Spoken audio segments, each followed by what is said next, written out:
का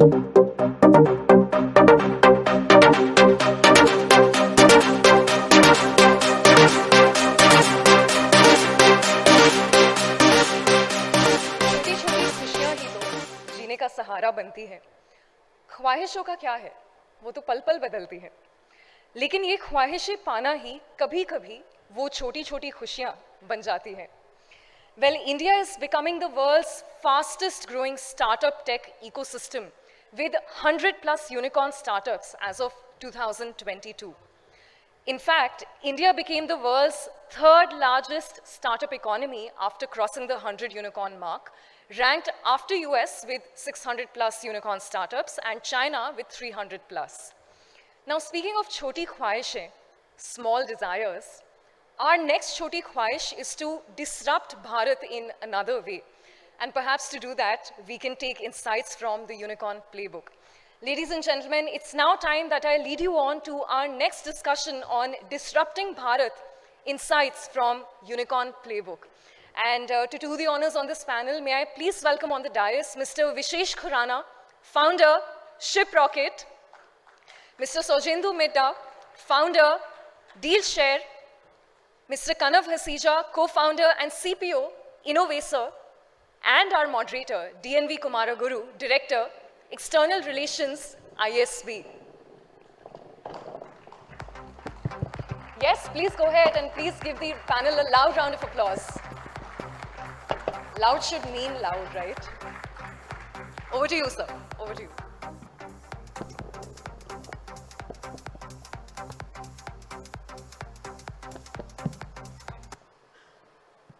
Check, check. Thank you. Niharika, thank you very much. So the one thing about Tycoon is when news change, it goes from online to offline, offline to online, but Niharika is the constant. So she does a great job of sort of moderating and doing the entire session. So thank you, Niharika. So we are here with a very illustrious panel. And I want to sort of start off by reminding a little bit about our country, right? India is 75 years old. We are in the Amrut Kal. And we are looking forward to the next 25 years. The Prime Minister has given a call, and we as a nation have said we all need to have a Shatabdi Sankalp, right? Which means what's that thing that will get us to where we want to be in the next 25 years. But one of the key elements of moving, that Sankalp to Siddhi, as we say, Sankalp se Siddhi, is about how do we take Bharat forward along with India, right? And some of you may say, well, what's the difference? India is the same as Bharat, Bharat is the same as India. Theoretically and everything else, it's the same. But we do know that there are some differences, right? So and today's panel is about how do we build solutions for Bharat? How do we create disruptions for Bharat? And, learn from people who have done this over the past many years. But these are also, as the session says, these are also unicorns. I'm a parent of a 9-year-old girl. When she was much younger, the only thing that in life that she wanted was to actually see a unicorn in real life. So what is a unicorn? Apart from the fact that it's a nice play toy for kids, we know that it's either mythically or otherwise, it's a rare entity, right? So in some sense, people here are sitting on stage with me are people who represent that rarity, but it's not just rarity in terms of valuation. That is a different discussion altogether, whether you want to agree with that valuation or not. But it's rare because of a couple of things. One, because for you to be a unicorn, I think it's clearly that you have to be a disruptor, right? You're also invariably tech-led, right? You lead from the front with technology and innovations that are led by technology. And third is that you're trying to create solutions, right? So we have with us an eminent panel here, Vishesh from Shiprocket, right? Sorry, I'm so sorry. Medda. I was just trying to get the first name right, Sourjyendu, but he sort of introduced himself as Medda. So Medda and Kanav, who's come all the way from the US, but has a Tri-City connection. Yeah, so has a Tri-City connection as well. So we have the three panelists with us today. I want to sort of do this panel interactive. So audience will get questions, will get an opportunity to ask questions. But what I want to request all three of you is to sort of do, like use about 3 minutes maybe. One of our panelists couldn't make it, so we have some little bit of room here. Talk a little bit of about what you do, your company, like Dealshare, Shiprocket, and Innovaccer. What do you do? What are the solutions you're building for Bharat, right? Or what you intend to build for Bharat, right? And also, after that, I want to ask you a couple of questions about insights from the Unicorn Playbook, right? So, Vishesh, we want to start with you. Sure. First of all, thank you for having me. So I'll quickly start with what Shiprocket is. In one line, Shiprocket is a e-commerce operating system. What I mean by that is anything that an e-commerce business need in terms of a tech stack, we have now put together in one single company. So it starts with marketing. So you need marketing tech, you need communication tech, CRM tech, then the whole logistics and supply chain layer. So supply chain, we figured out warehousing is a big key element of any business, and the communication post checkout, the tracking, the communication, the scheduling of delivery. So all that tech in one stack. And what happens post delivery, the return management, the customer service, and the trust bit. So kind of trying to put together all of these things under one single company. How we do that is, Shiprocket is a bundle of about 7 products. It starts with the marketing technology called Vixo. Then we have Shiprocket as a core product. Then we have Shiprocket Fulfillment as our warehousing business. Then we have a B2B shipping business, which is your bulk shipping, full truckload business product. Outside, it's called Rocketbox. And then our post-checkout, we have technologies which help you it's called Engage basically, which is now your post-checkout customer service product. All of these products, how it works together. So our end goal as a company is, if you want to start an online business, all you need is a capital and your laptop. Anybody should be able to start this business just with no employees and one laptop in his room. Because all the services that we have put together is what you need to basically manage all of that.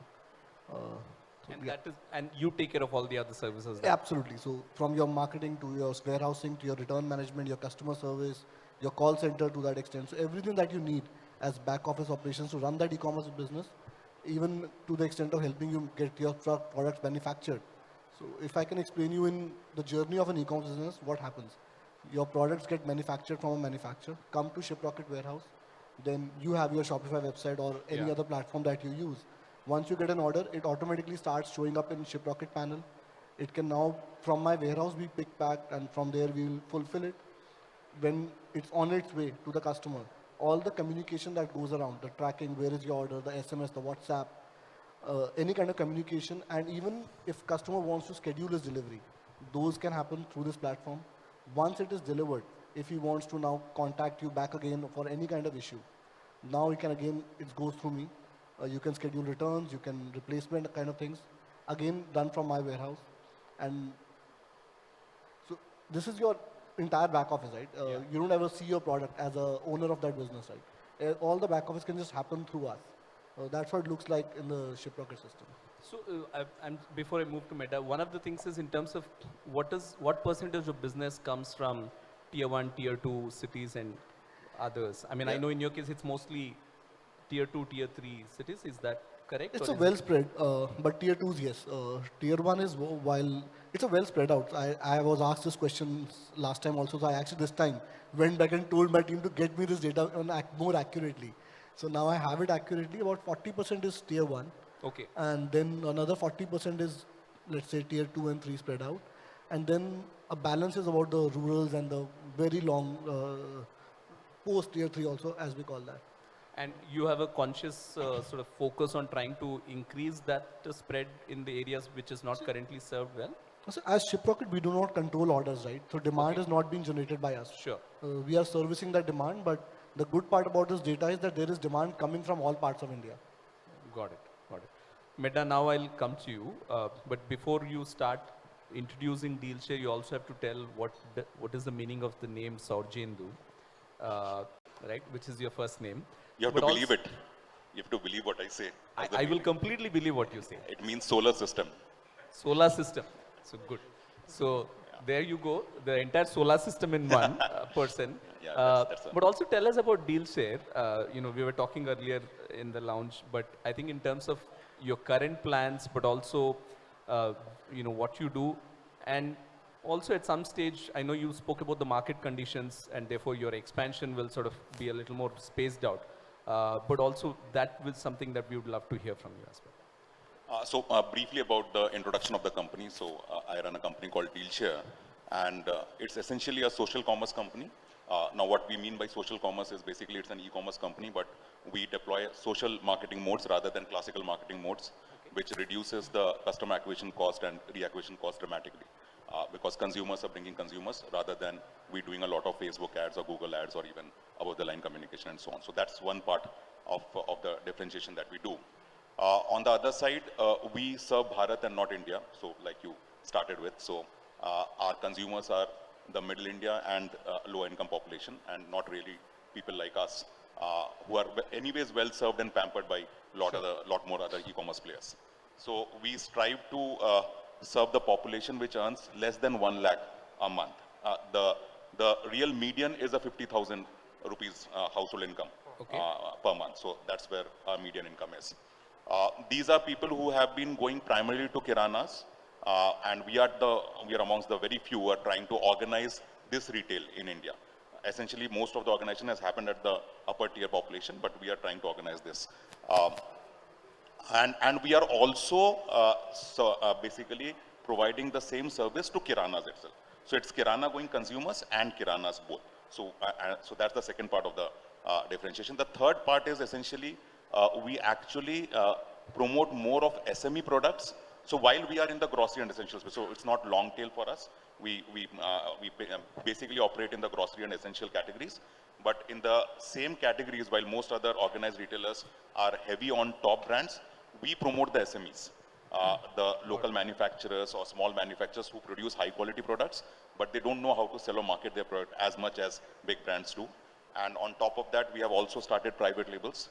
The reason we promote SMEs and private labels over top brands is because we want to increase the affordability of consumers. Simple, the sales and marketing costs that these brands basically spend on, that we save for the manufacturers and we pass on to the end consumers. Now, an end consumer who is basically challenged for affordability can, let's say, save around 30% more by purchasing the brand, maybe more than that, actually, for the CPG products. So that's what we are trying to do. And the third, so this is the third part, and the fourth part is about creating micro-entrepreneurship on the distribution side also.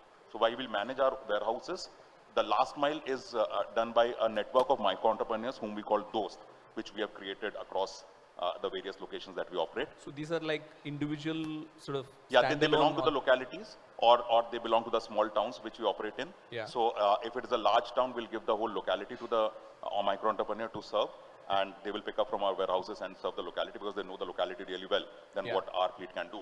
And if it is a small town, we give the town to them. So, and in small towns, in fact, they do the warehousing also. We don't do the warehousing for small towns. So what's your coverage like in terms of number of towns or number of? So currently we are operating in 6 states, are close to 110, 120 cities and towns. So that's the current coverage right now. And what's your plan looking like over the next 5 years? We would definitely want to cover the whole country with this model, because this model actually operates across all tiers of cities and towns, starting from metros to even very small towns. So we cover towns which are 10,000 odd population as well. Okay. Today. So at least in the older states that like Rajasthan and NCR are older states for us. So there we are covering very deep into the market. And we believe that the deeper you go in the market, the benefit to the consumer is higher. So we would want to get down to all the cities and towns across the length and breadth of the country. Great. Thank you. Thanks a lot, Medda, and we'll come back to you. I have a couple of questions on, who are you disrupting in the existing ecosystem with your model? But I want to talk to Kanav, because he's unique in this panel because he doesn't have an India operation or an India exposure at this point of time. But of course, there's a lot of insights about India from your work. So when do you start focusing on India? And sort of what will it look like for your customers, potential customers in India? And also a little bit about what Innovaccer does. Sure. I think before that, we do have India operations. So we have a 1,000 team workforce in India. But we're not in the sexy consumer tech or logistics tech business. We are in healthcare tech. So the problem we are solving is Western medicine is more indexed towards solving the acute problems, not the chronic problems. And that is making the cost, the healthcare cost rise in every developed country. India as well, but it's not that high. In all the developed countries like US, UK, Australia, Canada, the healthcare cost is going up. And we are bringing back the concept of preventive medicine with technology. So how do you identify a pre-diabetic patient and let them not become diabetic, or let them not have a kidney failure if they're diabetic? Or how do you make sure that this patient who's going to a high utilization service way often can go to a low utilization service, right? So it's coordination of care and prevention of disease progression that we solve through our technology. So about 20 million lives on our platform being managed actively every day. And we have reduced the cost of care by about $2 billion every year. $2 billion? Dollars every year. Out of which we obviously we enjoy 100 million ARR. So, but if you look at the large scheme of things, in US we save about $1.5 billion cost every year. US spends about $4 trillion in healthcare. That's more than India's GDP combined. And they waste about $1 trillion every year. In that $1 trillion wastage, we are only saving 0.15% as of now. And what's the goal you want to save? About 10%. So when I come to India, like India right now is solving the access to care problem. US solved access to care about 20 years ago.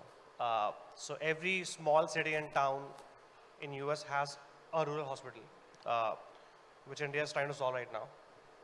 And as more insurance kicks in India, and there's more access to care, that's when we come in. So I'm projecting about 5 years from now. Okay. That will come into India. 2028. Sure. But I'm pretty happy with the national health stack being built in India. So the team that built UPI is also building the national health stack.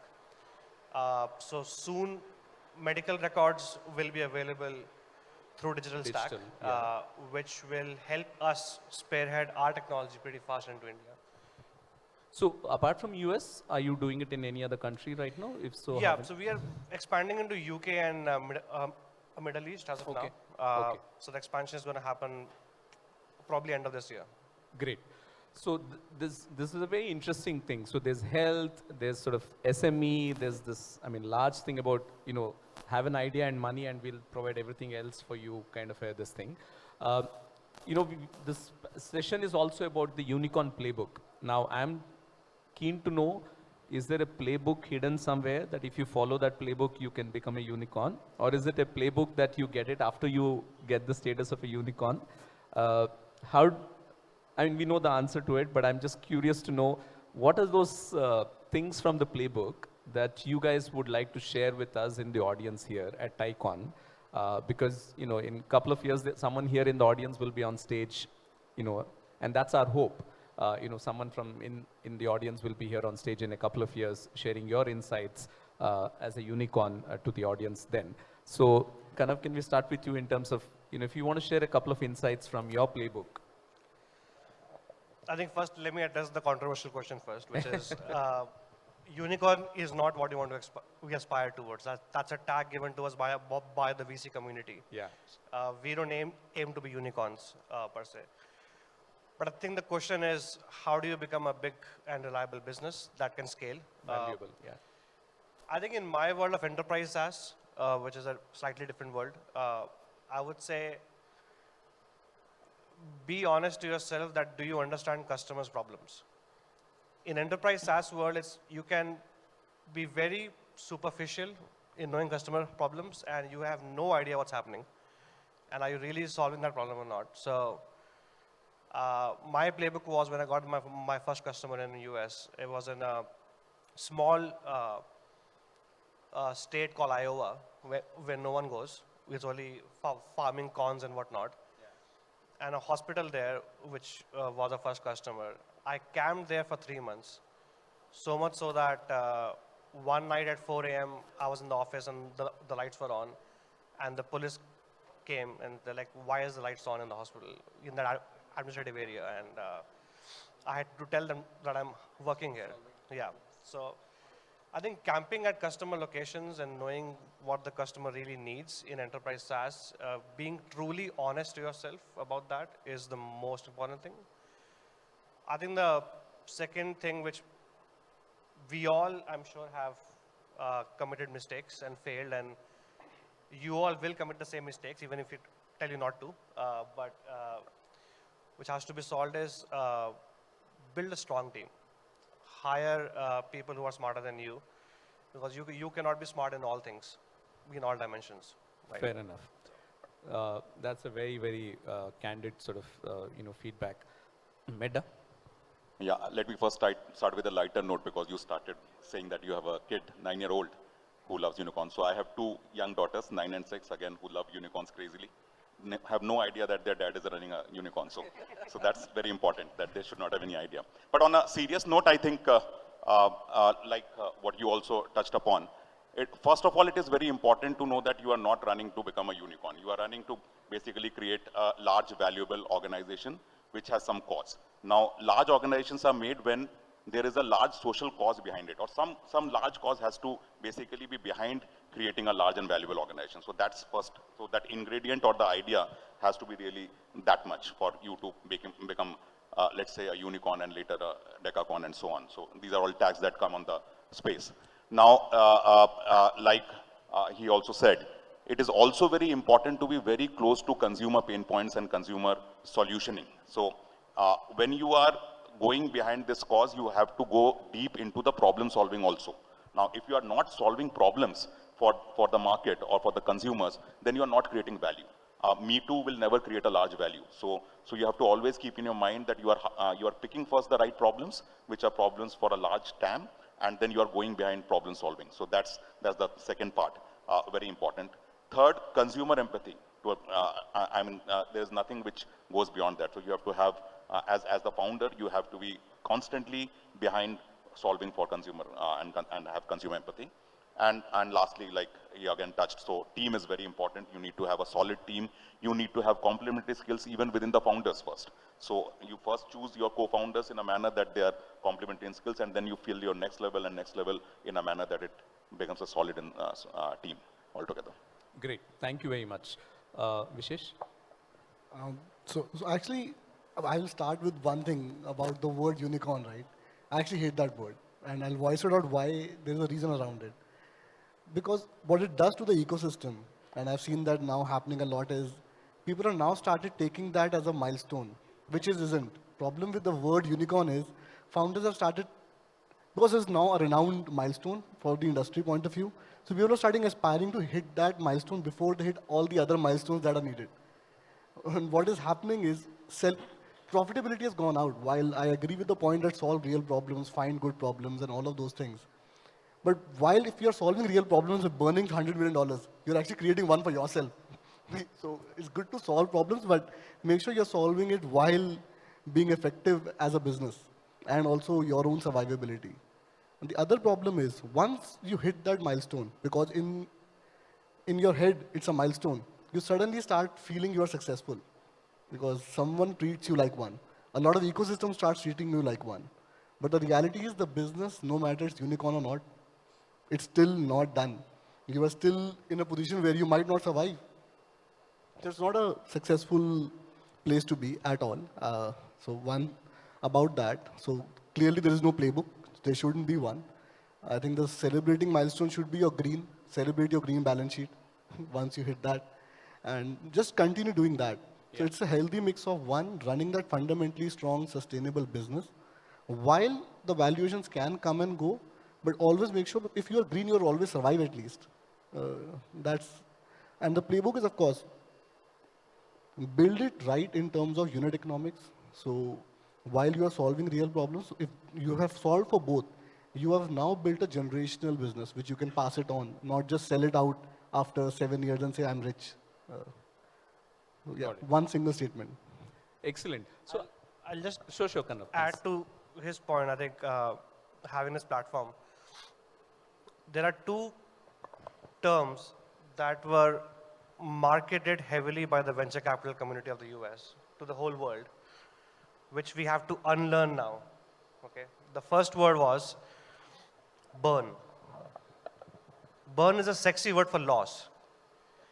Your business is losing money, and they made it more sexy, called burn. And we all want to know what a burn is. The second sexy word is a runway. The non-sexy term of that is, how long do I have before I die, right? So we have to remove these two sexy words from our heads while building a company. Lovely. I so very much like the way you guys have approached this. So first of all, I think it is, unicorn is not a destination.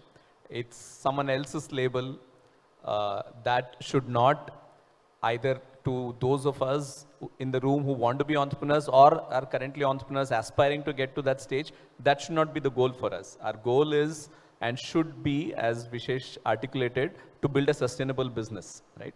What does it take to build a sustainable business? You heard from all three of them, right? Focus on the team, customer empathy, customer sort of centricity, and all of that thing. And this, a runway is actually supposed to be a pathway to help you take off. But in this space, it's typically the runway is actually the end of the sort of tunnel, or rather you enter a tunnel and sort of a dark abyss after that. So it's good to hear those things. Thank you very much, all three of you, for sort of this sharing these insights. I think we have another 5-7 minutes. Okay, so, okay, 10 minutes, great. So they've been very generous. I asked this because I have a general who's going to come after this session. So, he's very famous as an infantry officer. So you don't want to be, normally in conferences, they say, no, I don't want to be between you and lunch. But in this case, I don't want any one of us to be between you guys and the general. So that's why I'm asking this question, sir. So I want to ask all of you for a pitch statement, an elevator pitch. So imagine there is someone from the Prime Minister's office sitting here, right? There isn't anyone, but I'm just saying, imagine someone sitting here, and the PM would like to invite entrepreneurs who are solving for Bharat in one of his next Man Ki Baat episodes. And Tycon Chandigarh is a platform where we have invited successful entrepreneurs. So you have an opportunity to make an elevator pitch to be featured or mentioned by the Honorable Prime Minister in his Man Ki Baat as to why he should feature your startup, because you really are solving for Bharat, right? And you can make up something because it's 5 years time. So in future, yes. So imagine I won't give the answer. let these two guys do it. So we'll start with Medda, and then Vishesh, and then you, Kanav. प्रधानमंत्री जी, आपके basically जो आपके खुद के initiatives like Atmanirbhar Bharat and Make in India, those are things that we have basically been following for the last 4.5 years. We promote Make in India big time because most of the products that we sell are made in India by SMEs. So I think that would be a good opportunity for me to also present to you what we are doing in the SME space and also seek guidance and support from the government for that side. On the other side, we are also solving and bringing e-commerce into the masses, into the hinterlands and all of that. And there's a lot of network creation that the government is also doing to bring e-commerce and other digitization into the rural country and rural part of the country and other towns, smaller towns. So that is where we can work together to make this happen. Thank you. Vishesh? Okay, so yeah, quick one. It's been a while, elevator pitch, but a quick one. I think what Shiprocket is helping do is opening up Bharat for everyone. We are providing we are actually building what Bharat stands for, self-employment. And by self-employment, we are giving the opportunity to everyone to start an online digital business, giving them access to a large market of consumers all over the India. We're helping you take your products and ship it to any customer all over India, and combining and creating that one Bharat experience, that manufacture anywhere, sell everywhere, is what we're trying to do. Not just India, but manufacture in your city and sell to the world. So with Shiprocket, we are also helping you ship and store globally giving the Indian products an access to global markets.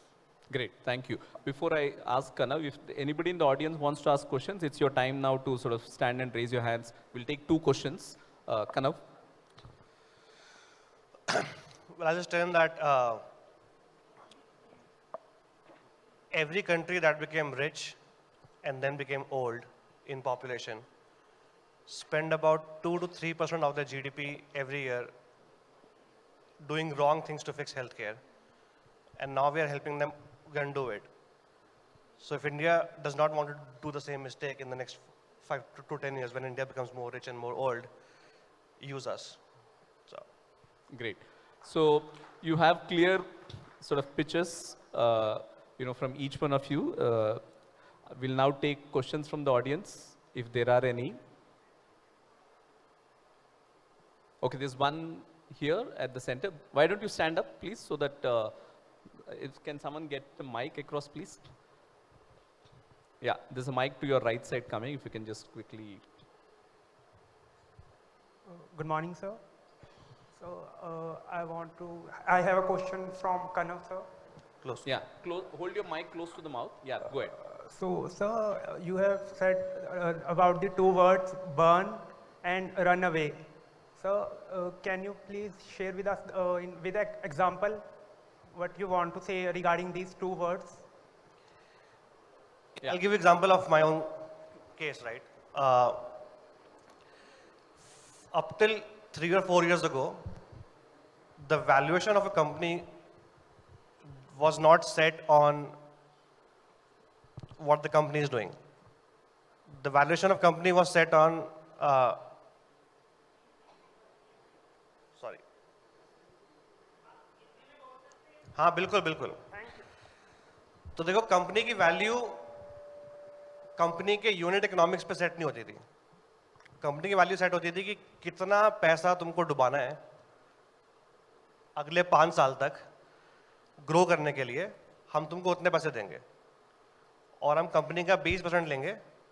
तो तुमको अगर 100 करोड़ उड़ाने हैं 5 साल में तो company की value 500 crore है. That used to be the valuation game. वो सही गेम नहीं है. सही गेम ये है कि तुम्हारा यूनिट इकोनॉमिक्स, तुम्हारा रेवेन्यू ग्रोथ, तुम्हारा प्रॉफिटेबिलिटी कितना हो सकता है अगले 5-6 साल में, उसके हिसाब से तुम्हारी कितनी वैल्यूएशन है. तो वो जो बर्न कॉन्सेप्ट है कि तुमको कितना पैसा उड़ाना है, हम तुमको उतनी वैल्यू देंगे उसके अकॉर्डिंग, वो सब खराब कॉन्सेप्ट है. Runway comes from burn only. कि तुम अगर तुम्हारे पास 500 करोड़ उठे हुए हैं पैसे और तुम हर महीने 20 करोड़ खर्च कर रहे हो, तो तुम्हारे पास कितने महीने बचे हैं कंपनी चलाने के लिए, right?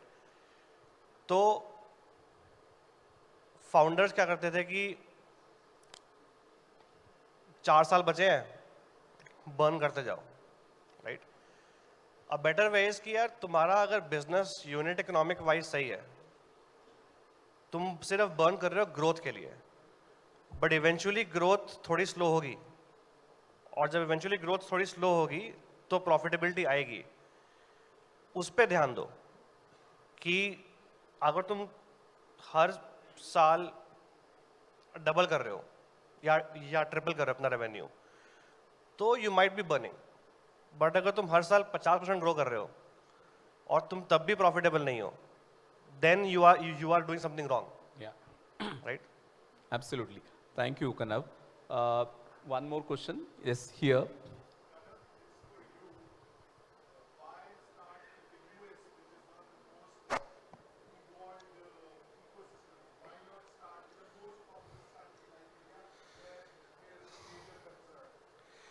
I think the question was why start in the US and why not in India, but I think you had answered it, but why don't you go ahead?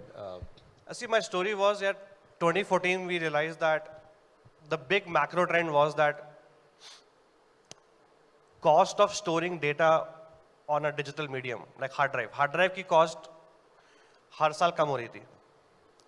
तो the prediction was that there will be more data stored in databases by companies and they will not know how to manage it and how to use it. So we were building a data platform. अब that's an enterprise play. हमने India में बहुत धक्के खाए हैं. 2014-15 में हमने बहुत कंपनीज को बेचा है अपना प्लेटफॉर्म. टाटा को, एयरसेल को, मिनिस्ट्री ऑफ डिफेंस को.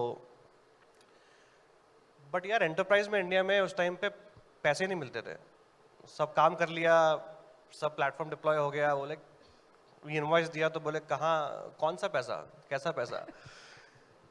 यूएस में डिप्लॉय किया तो हमने कहा सर ये रहा इनवॉइस, हम आपको हर महीने भेज देंगे. इनवॉइस कहते पागल हो गए हो, we will automate the wire for you every month.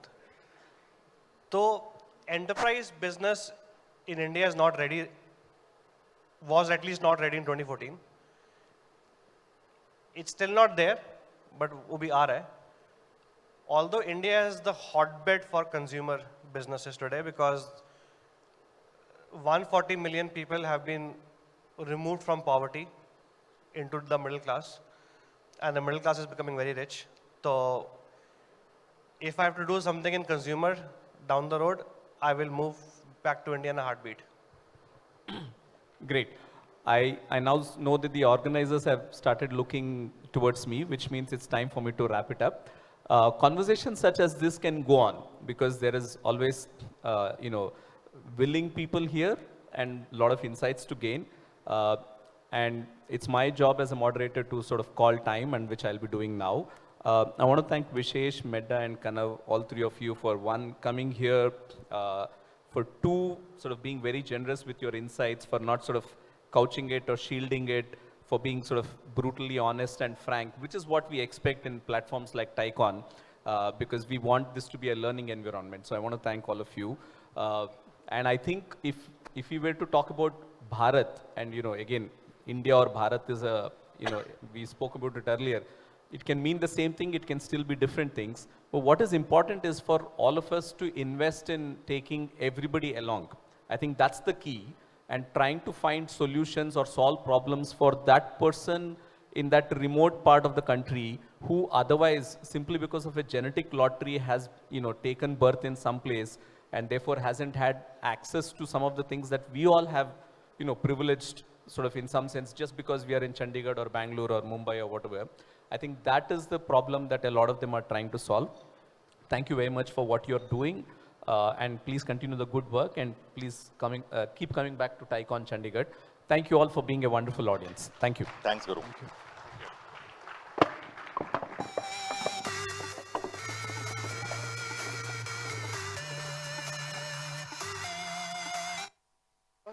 Many thanks to our illustrious panel here, and Sir, Ty has been a constant in my life ever since I started my career. Kya kare ab, janmo janmo ka rishta hai, I'm not going anywhere, so you'll probably see me next year.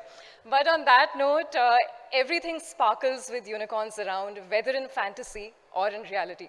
Ladies and gentlemen, please give it up for Disrupting Bharat, Insights from Unicorn Playbook. And to honor and felicitate the panel, may I have on the dais Mr. Anirudh Gupta, Founder, TCM Group of Schools, and Charter Member, TAI Chandigarh.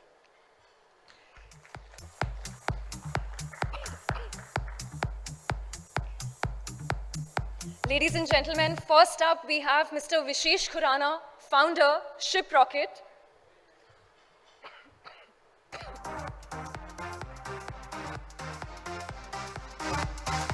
Mr. Sourjyendu Medda, Founder, Dealshare. Mr. Kanav Hasija, co-founder and CPO, Innovaccer.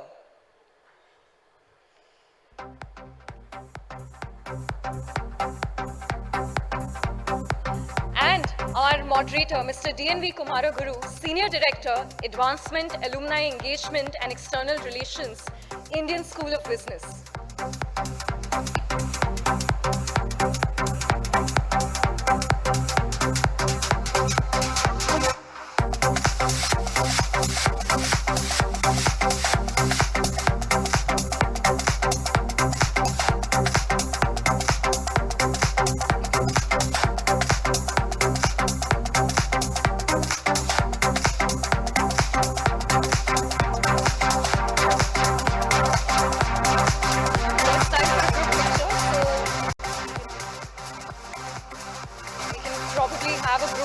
and freeze this moment in time. And while that happens, it's also time for our audience to show us some love. We're all on social media. We're on it all the time. So we have a hashtag called #TieConCHD. So while we're at it, why don't you put up some social media posts, some nice resounding selfies, and show us some love. That'll be really nice.